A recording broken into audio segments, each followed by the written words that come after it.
Straight away, guys, I'm gonna say I didn't like this show that much, even though there were some parts I did. So please bear with me so I can tell you why I feel this way. Throughout the night, we hear the news of Tapper coming out to help the knockout, which is definitely needed, definitely wanted, so good luck to her. Ethan, who's Ethan and what is he going to do in TNA? So there's some interest there. Let's just hope they don't mess that up. Then there's Kurt Angle coming to Bound for Glory. As much as I look forward to his return, at this moment in time, I can't see him making much difference to how TNA has been or where it's going. But for Kurt Angle fans, this should be a good thing. But if Kurt Angle doesn't get the job done, there's someone in tonight's show that believes they can help TNA grow to a better place. Then we get to the match of Bromance and Gail Kim losing to the team of ODB, Eric Young, and Joseph Parks. I really didn't care about this match, bro. It went down in an interesting way by the end as Eric Young and Joseph Parks take down Bromance only for ODB to get the win. How embarrassing is that? I don't know why TNA are keeping Bromance around. Maybe they're trying to get hip hop fly with the bros, but nah, nah, nah, nah. This is push them down. It's like what the WWE are doing to the Miz. You have him go through this doing nothing phase. Then when he's on TV, no one really cares. It's a lot like the bromance. Just scrap them now. Just scrap them. Then we get to Kenny, Kenny King. You know, remember him? You do remember him, right?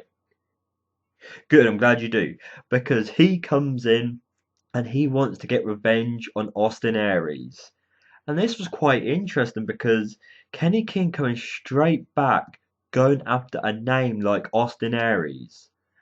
It got me semi interested because with that going in one direction and then Austin Aries going in another later in the night, it leaves me wondering where are TNA going with this?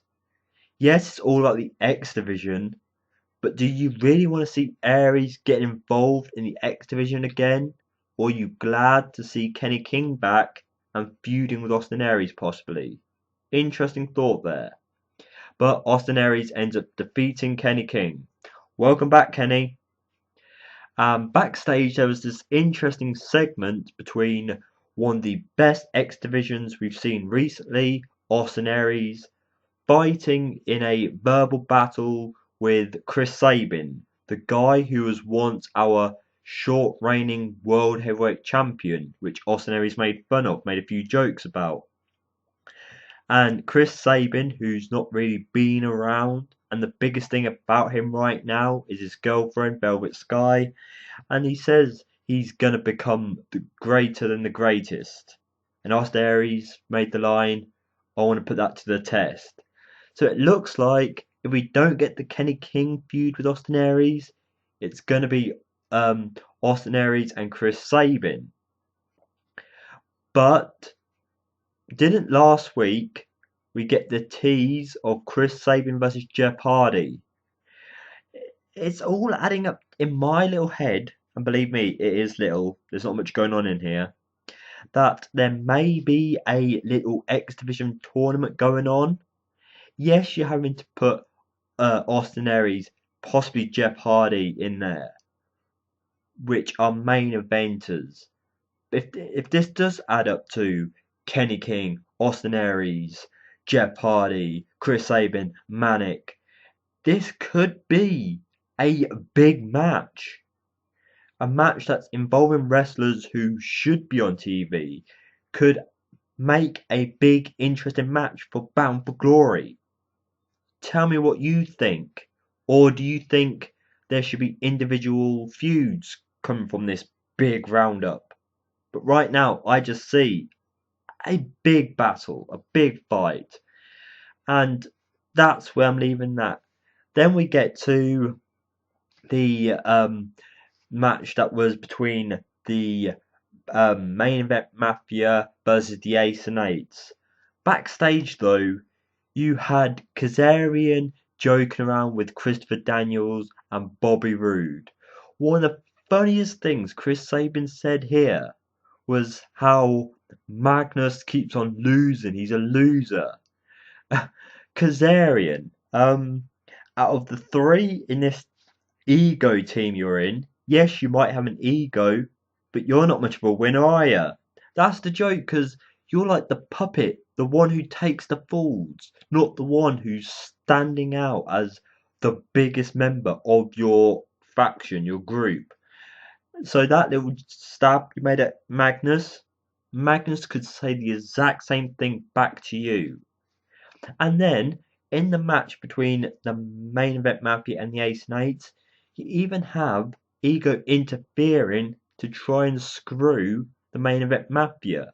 Did they get the job done?